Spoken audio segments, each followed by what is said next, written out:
Shalom, selamat bertemu kembali, terutama kepada Jemaat GBP Taman Firdaus dimanapun engkau berada, teman-temanku yang ada di seluruh Indonesia, dan teman-temanku yang ada di Arena Tenis Club Bandung. Shalom. Pada saat ini saya akan membagikan firman Tuhan, sharing firman Tuhan dengan kalian. Saya harap semua di dalam keadaan sehat walafiat. Tidak ada satupun yang sakit dalam nama Tuhan Yesus. Terima kasih Bapak. Pada saat ini kita berdoa dahulu. Bapak Surgawi, Bapak yang kami kenal di dalam nama Tuhan Yesus. Terima kasih berkat anugerah yang kau limpahkan kepada kami. Sepanjang hidup kami. Sampai saat ini kami ada sebagaimana kami ada karena kasih karunia yang datang daripada Engkau sendiri. Hikmat yang datang daripada Engkau, urapan yang datang daripada Engkau sendiri. Kau salurkan kepada anak-Mu yang akan memberitakan kebenaran firman Tuhan dalam nama Tuhan Yesus. Hancurkan kuasa-kuasa yang bukan daripada Engkau, yang mengganggunya kami ikut petakan dalam nama Tuhan Yesus. Terima kasih Bapa, kami serahkan semuanya hanya di tangan kuasa pimpinan-Mu. Hanya dalam nama Tuhan Yesus kami telah berdoa dan mengucapkan syukur. Haleluya. Amin. Pada saat ini saya ingin membagikan firman Tuhan. Judulnya No Retreat. Artinya jangan mundur. Kita no retreat. Tidak ada bahasa mundur.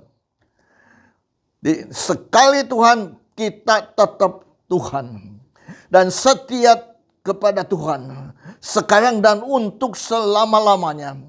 Apapun boleh terjadi dalam kehidupan kita, tetap Tuhan adalah Tuhan sekarang dan untuk selama-lamanya. Amin, saudara sekalian. Setia kepada Tuhan, taat kepada Tuhan, patuh kepada Tuhan, lakukan apa yang Tuhan katakan. Engkau akan melihat bahwa Tuhan menyertai engkau di dalam setiap saat, setiap waktu. Terambil dari Ibrani 10 ayat 38.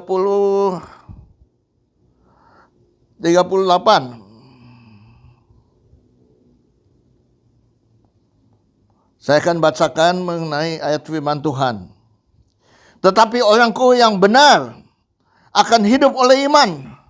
Dan apabila ia mengundurkan diri, maka aku tidak berkenan kepadanya. Kalau engkau mengundurkan diri, kalau engkau menyerah di tengah jalan, kalau engkau meninggalkan Tuhan, kalau engkau berbalik kepada Tuhan-Tuhan lain, agama-agama lain, ingat baik-baik. Tuhan tidak berkenan kepada engkau. Bukan tidak berkenan kepada engkau saja. Kalau engkau sudah percaya kepada Tuhan, ada firman di dalam diri kita.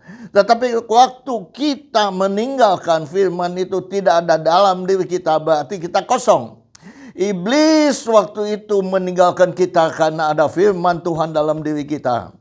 Tetapi dia mengembara, ayat Matius 12 ayat 43 sampai 45. Dia mengembara, tidak ada tempat untuk ditempati. Dan dia kembali, dia melihat bahwa kosong di dalam kehidupan kita.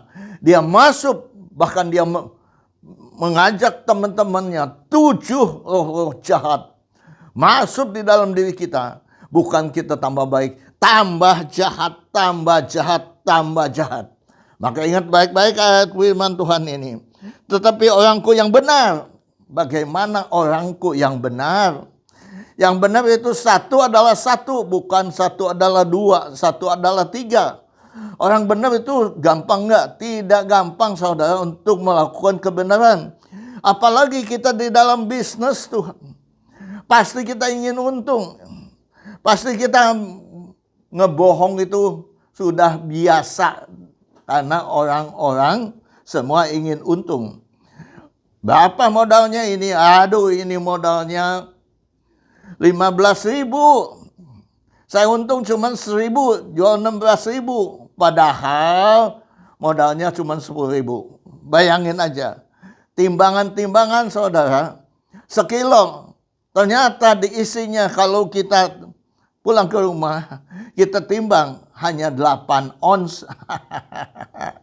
Itu menipu itu udah menjadi biasa, saudara. Orang benar itu enggak banyak. Yang banyak itu yang enggak benar malahan di sekeliling kita. Maka itu pengalaman saya dalam kehidupan saya. Banyak yang saya anggap benar di kacamata saya, bukan di kacamata Tuhan. Kacamata saya benar karena dia anggota gereja. Ternyata setelah saya bisnis dengan dia, ternyata dia itu penipu. Bagaimana saudara memisahkan penipu dan yang benar? Saudara mesti tes dulu, mesti cek dulu di dalam kehidupannya sehari-hari. Kalau dia berani ngebohong, kalau dia berani meliciki, banyak sekali orang bisa dites kalau dia orang marketing, saudara. Kalau orang marketing itu banyak penipunya. Misalnya dia entertain kepada pejabat. Dia minta 5 juta, Pak, ini untuk entertain. Habisnya 3 juta, 2 juta tidak pernah dikembalikan. Dia diam-diam saja, dianggapnya itu udah punya dia, milik dia. Tetapi saya punya anak salah satu, jujurnya luar biasa, saudara.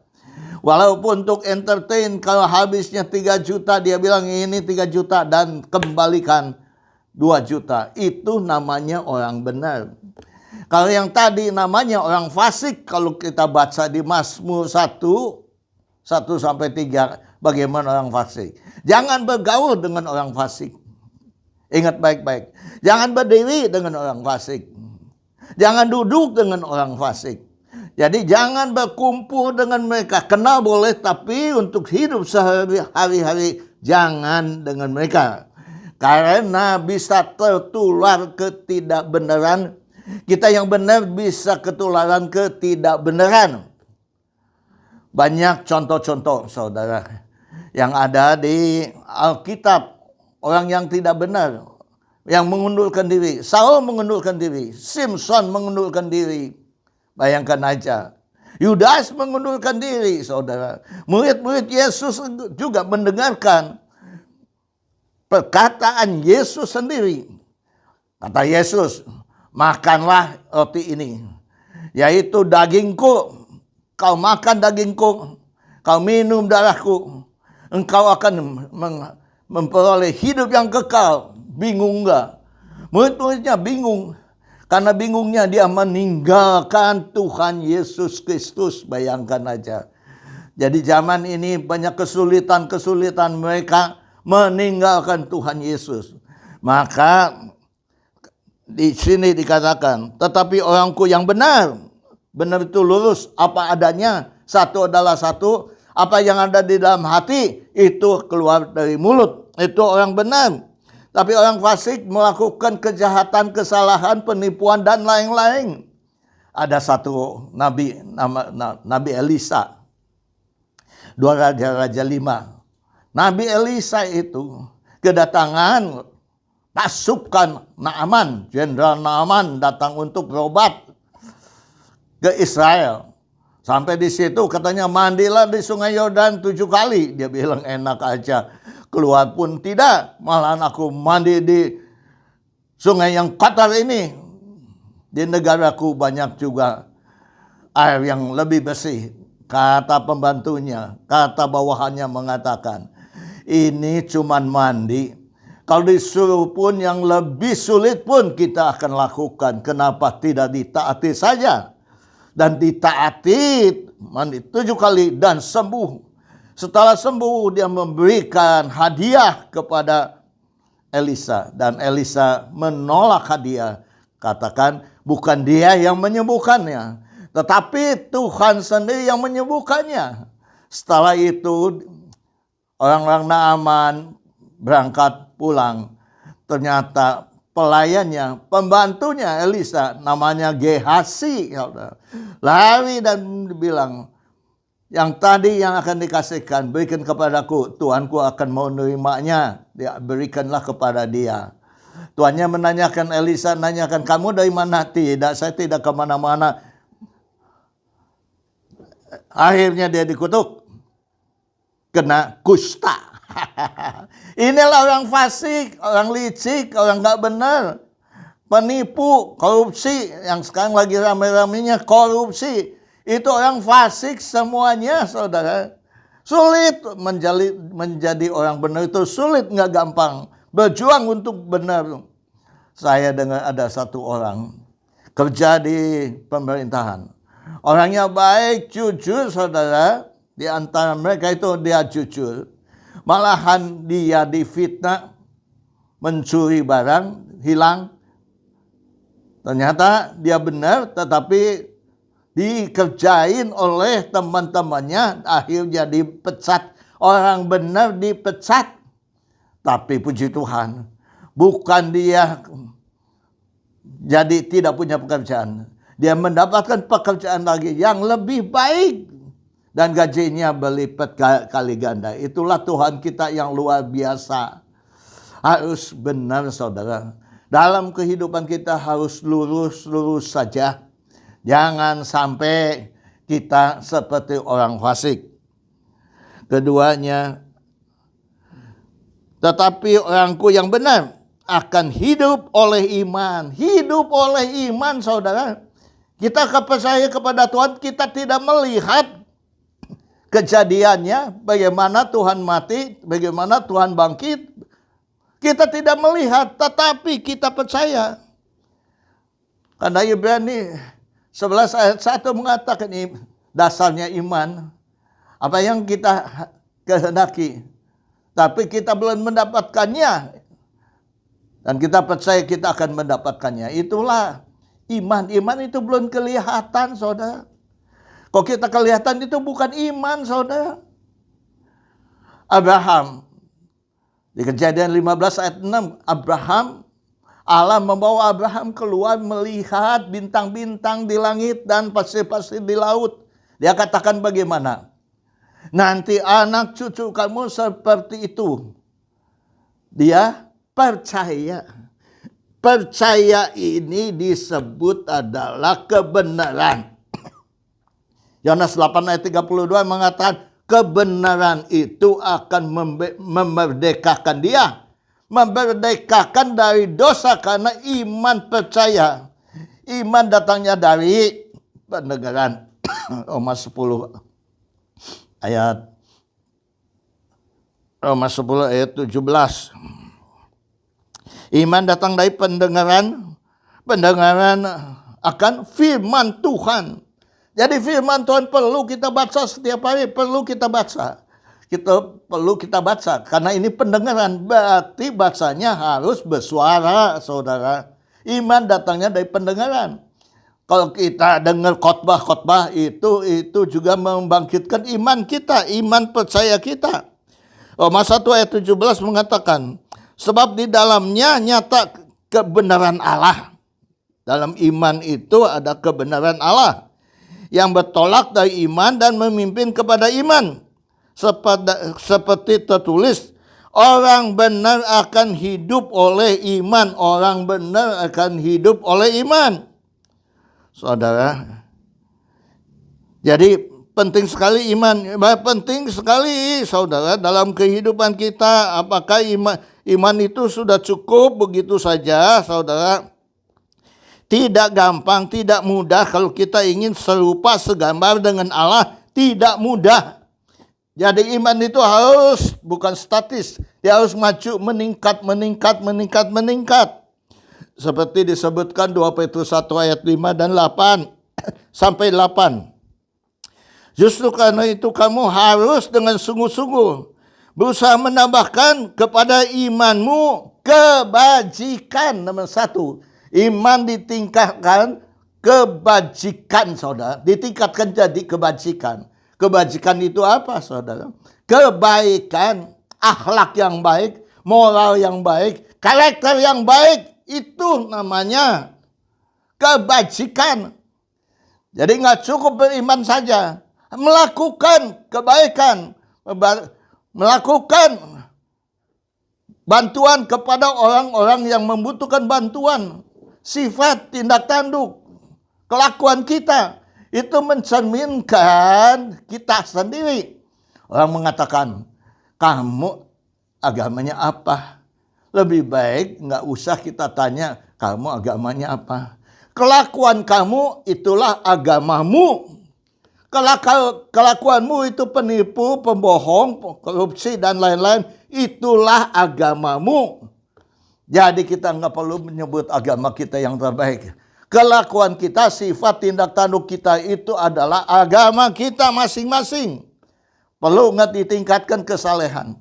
Perlu ditingkatkan kebajikan. Perlu, saudara. Apalagi pengetahuan. Kenapa pengetahuan harus kita tambah lagi setelah kita tahu, percaya, dan iman? Karena dengan pengetahuan kita tahu mengenai Tuhan Yesus sendiri. Kita mengenal Jokowi, tapi kita tidak mengetahui segala seluk-beluknya di dalam kehidupannya. Kita mengenal Prabowo, tetapi kita pun tidak tahu bagaimana kebiasaan-kebiasaan Prabowo, sifat, tindak tanduk, kelakuannya, keputusannya. Kita pun tidak tahu. Jadi pengenalan ini penting sekali, saudara. Kalau kita mengenal betul-betul Tuhan Yesus, luar biasa. Saudara, Abraham aja berani mengorbankan anaknya satu-satunya. Teman saya mengatakan, kalau memilih Tuhan atau istri anak-anaknya, dia pilih siapa? Tuhan, saudara. Itu sampai di situ. Kenapa? Karena pengenalan akan Tuhan dia sudah kenal betul. Tuhan mentolong berkali-kali dalam kehidupannya. Dia mengalami Tuhan dalam kehidupannya. Ada satu yang dia saksikan luar biasa, saudara. Dia nggak punya duit. Dia lihat dompetnya 20.000. Banyak kempes. Tanyakan ditambah berapa? 40.000. Uang hanya 20.000. Dia berdoa, dia berjalan. Dia lihat di bawah, di lantai ada uang 2.000, saudara. Dia ambil, dia kantongin, dia nggak lihat lagi. Dalam nama Tuhan Yesus dia bilang, pokoknya 40.000 harus ada. Udah. Waktu mau bayar 40.000, dia keluarkan uang 2.000 jadi 20.000. Saudara pernah mengalami? Enggak pernah. Jarang orang mengalami seperti ini. Kalau engkau mengalami seperti ini, engkau berani mati untuk Tuhan Yesus. Jadi pengenalan akan Tuhan Yesus itu penting sekali dalam kehidupan kita. Amin. Kita tidak mementingin diri kita sendiri, diri orang lain. Tidak gampang, saudara. Untuk melakukan itu tidak gampang, saudara. Ingat baik-baik, saudara. Abraham dengan Lot, saudara. Mereka kaya sekali. Dan mereka tinggal di satu tempat yang banyak rumputnya. Dan di situ dekat Sungai Yordan, daerah Yordan di situ. Dan karena banyak ternaknya. Jadi kepala-kepala gembala atau gembala-gembalanya sering ribut satu dengan yang lain. Padahal mereka paman dan keponakan, saudara. Sering ribut karena pengembalaan mereka. Karena tempat mereka sudah terlalu kecil. Maka Abraham menawarkan kepada Lot, kita ini keluarga. Jangan ribut karena gembala-gembala kita sering ribut. Lebih baik kita pisah saja. Kamu ke kanan, aku ke kiri. Kamu ke kiri, aku ke kanan. Luar biasa enggak? Dia pamannya menyerahkan kepada Lot supaya memilih dahulu. Bayangkan aja, hebat enggak? Luar biasa. Lot memilih apa? Dengan kacamata dia sendiri dia melihat lembah Yordan. Itu banyak airnya, subur, luar biasa, saudara. Dan dia memilih lembah Yordan. Dan sisanya adalah bagian Abraham. Tetapi ternyata, saudara, apa yang dilihat manusia bukan Tuhan yang memilih. Sehingga di Yordan itu Lot, saudara, Di situ Sodom dan Gomora terjadi, saudara. Sehingga Lot hampir meninggal dunia. Tapi Abraham tambah subur. Di tempat yang tidak subur, tambah subur. Apa yang kita dapat di sini adalah bukan tempat yang memberikan kepada kita kekayaan, kesuksesan dari Tuhan. Tetapi kitanya hubungan dengan Tuhannya itu yang menentukan bahwa kita sukses. Dimanapun kita sukses karena Tuhan menyertai kita. Amin, saudara. Terutama di Mazmur 1, saudara. Di situ, saudara, menanam di pinggir, bukan di pinggiran aliran air, tetapi seperti di pinggir aliran air. Tidak pernah layu daunnya dan berbuah pada musimnya. Kenapa, saudara? Yang lain-lain layu, tetapi itu tidak layu. Disitulah orang benar Tuhan berkati, orang fasik Tuhan matikan. Ingat baik-baik, saudara, luar biasa. Pilihlah benar, jauhkan dari orang fasik, jauhkanlah orang-orang. Saudara boleh kenal, saudara tahu nama dia, udah tahu nama dia, doakan saudara. Saudara jangan doakan, pasti doa orang benar besar sekali kuasanya. Itu akan menjadi kenyataan dalam kehidupan kita. Ketiga adalah penguasaan diri. Kita harus bisa menguasai diri. Kalau kita emosi, saudara orang lain melihat emosional kita, itulah agama kita. Kita memalukan, saudara. Ada teman saya, dia mau melayani, main keyboard di satu gereja, tetapi disalib oleh motor. Karena dia badan gede, dia stop, hey sini. Hampir dia tampar, dia ingat, tangan ini akan memuliakan Tuhan. Sehingga dia tidak jadi menampar, saudara. Kalau dia menampar dengan emosinya, itulah agama kita yang disebut oleh orang lain bahwa itulah agama yang mengajarkan yang tidak baik, saudara. Agama kita mengajarkan yang baik. Agama kita mengajarkan untuk mengalah dari kemenangan kalau itu menjadi keributan satu dengan yang lain. Hidup saya mengalah terus kepada adik saya. Saya mengalah kepada siapa saja, famili saya. Sampai saat ini saya dengan mereka tidak ada masalah. Luar biasa enggak? Luar biasa, saudara. Apakah emosi cukup? Tidak cukup tuh. Ketekunan. Tanpa ketekunan, saudara, mungkin di tengah jalan saudara telah berhenti, telah mengundur, kecewa, saudara. Kalau engkau tekun, engkau tahu apapun rencana yang di dalam kehidupan kita, itu yang baik yang tidak baik. Pengkhotbah 7 ayat 14 mengatakan, Tuhan tahu waktu kita muncul. Tuhan tahu waktu kita malang. Tuhan ada waktu kita muncul. Waktu kita malang pun Tuhan tahu. Amin, saudara. Puji Tuhan. Jadi kita tetap aja setia kepada Tuhan, saudara. Setia kepada Tuhan itu perlu ketekunan. Tekun terus menerus, hari lepas hari, tahun lepas tahun, minggu lepas minggu, bulan lepas bulan, tahun lepas tahun. Sampai tahun 2025. Pendeta Ali Lukman tetap Yesus adalah Tuhan dan tetap sekarang dan untuk selama-lamanya. Luar biasa enggak? Luar biasa, saudara. Apakah cukup dengan ketekunan? Tidak, saudara. Masih ada kesalehan. Saleh itu orang yang rajin beribadah. Kita kalau tekun beribadah, rajin beribadah, saudara, mustahil engkau mengundurkan diri. Mustahil engkau menyerah. Mustahil engkau mundur. Mustahil. Karena engkau tahu persis hati Tuhan itu baik. Hati Tuhan itu benar. Tidak ada yang tidak benar dalam kehidupannya.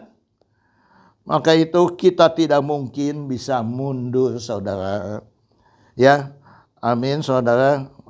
Kita jangan mundur dalam kehidupan kita. Kita jangan mundur, ingat baik-baik. Apapun boleh terjadi dalam kehidupan kita, tapi ingat jangan mundur. Itu yang penting kepada kita. Ingat baik-baik saudara, jangan mundur ya. Karena Tuhan itu baik, sangat baik, dan amat baik dalam kehidupan kita saudara. Roma 8 ayat 37 mengatakan, tetapi dalam semuanya itu kita lebih daripada orang yang menang. Kita lebih dari orang pemenang oleh Dia yang mengasihi kita. Roma 8 ayat 38, sebab aku yakin bahwa baik maut maupun hidup, baik malaikat-malaikat maupun pemerintah-pemerintah, baik yang ada sekarang dan yang akan datang, saudara. 39, atau kuasa-kuasa, baik di atas maupun yang di bawah, ataupun sesuatu makhluk lain, tidak akan dapat memisahkan kita dari Allah yang ada dalam Kristus Yesus Tuhan kita. Tidak bisa memisahkan kita, saudara. Luar biasa enggak? Itu yang luar biasa, saudara. Nggak bisa memisahkan kita dalam kehidupan kita, saudara. Maka itu, saudara, jangan mengundurkan diri dalam kehidupan kita. Ibrani 10 ayat 39 mengatakan, tetapi kita bukanlah orang-orang yang mengundurkan diri dan binasa, tetapi orang-orang yang percaya dan yang beroleh hidup. Kita tidak mundur.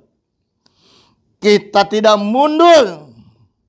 Kita percaya supaya kita memperoleh hidup, saudara. 1 Samuel 12 ayat 20, saudara. Ini perjanjian lama. Perjanjian lama Musa berbicara demikian. Dan berkatalah, bukan Musa, Samuel. Berkatalah Samuel kepada bangsa itu, jangan takut, memang kamu telah melakukan segala kejahatan. Samuel mengatakan kamu telah melakukan kejahatan. Biasanya orang jahat itu hukumnya mati. Tapi Samuel tidak mengatakan demikian. Tetapi janganlah berhenti mengikuti Tuhan. Jangan mundur mengikuti Tuhan. Hebat enggak? Karena Tuhan Maha Pengasih, Maha Penyayang, Maha Pengampun. Melainkan beribadahlah dengan segenap hatimu.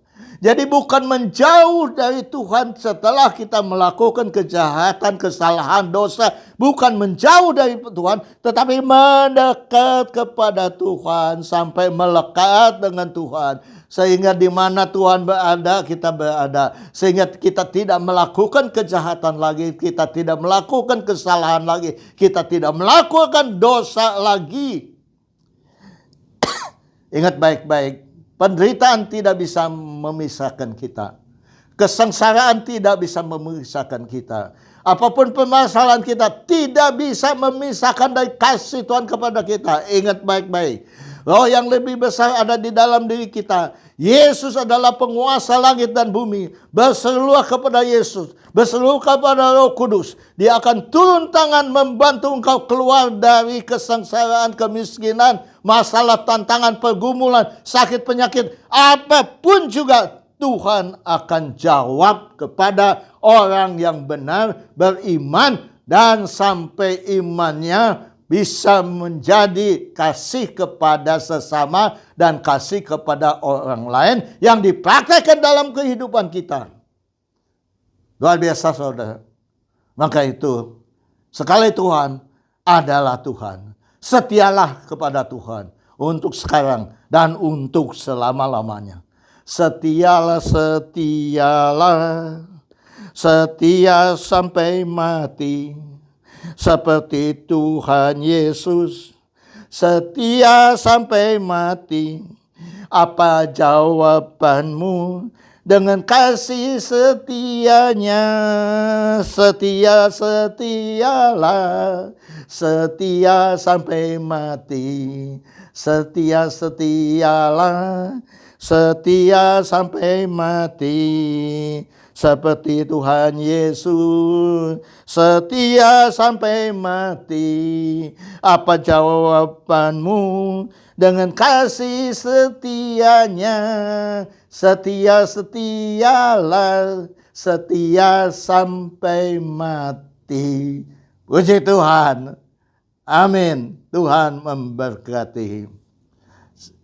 Kalau ada yang mau didoakan, taruhlah tanganmu di dadamu. Percayalah, dua orang berkumpul, Tuhan hadir. Percayalah, Matius 18 ayat 19. Dua orang sepakat di dunia ini, apapun yang diinginkan Tuhan akan mengabulkan apa saja. Kami sepakat Tuhan, dua orang berkumpul. Kami sepakat minta kesembuhan kepada Engkau. Dalam nama Tuhan Yesus, Engkau melihat mereka yang sakit. Tuhan sembuhkan dalam nama Tuhan Yesus. Bilu-bilumu menyembuhkan dengan sempurna. Segala penyakit kami cabut sampai akar-akarnya. Dalam nama Tuhan Yesus. Masalah keluarga Tuhan, kami percaya damai sejahtera dari Tuhan. Tuhan turunkan kepada mereka. Berikan kesabaran kepada mereka. Pengorbanan kepada mereka. Satu dan dengan yang lain. Saling mengalah. Saling menghormati. Damai sejahtera dari Tuhan turun kepada mereka. Dalam nama Tuhan Yesus. Kalau bisnisnya masalah keuangan, Tuhan turun campur tangan dalam nama Tuhan Yesus. Kami percaya Tuhan. Tuhan berikan kecukupan kepada mereka sehingga mereka pun dapat memuliakan Engkau dimanapun mereka berada. Dengan iman dan percaya Engkau telah memberkati anak-anak-Mu yang membutuhkan untuk kehidupan mereka, untuk rumah sakit mereka, untuk segala kebutuhan-kebutuhan mereka. Terima kasih. Dengan iman dan percaya Tuhan, Tuhan memberikan semuanya. Terima kasih Bapa. Sebentar kami akan berpisah dan kembali ke rumah kami masing-masing. Terimalah berkat anugerah dari Allah Bapa, damai sejahtera dari Yesus Kristus, persekutuan persatuan penghiburan dari Roh Kudus yang menghibur dan mempersatukan umat-Mu sekarang sampai Maranatha, Yesus datang kedua kalinya. Tuhan Yesus memberkati engkau. Tuhan Yesus memberkati keluargamu. Tuhan Yesus memberkati anak mantu cucumu. Tuhan Yesus menyembuhkan engkau. Tuhan Yesus memberkati engkau. Tuhan Yesus menyertai engkau dalam kehidupanmu. Dalam nama Tuhan Yesus. Terima kasih Bapa. Hanya dalam nama Tuhan Yesus kami telah berdoa dan mengucapkan syukur. Haleluya. Yang percaya katakan, amin. Tuhan memberkati.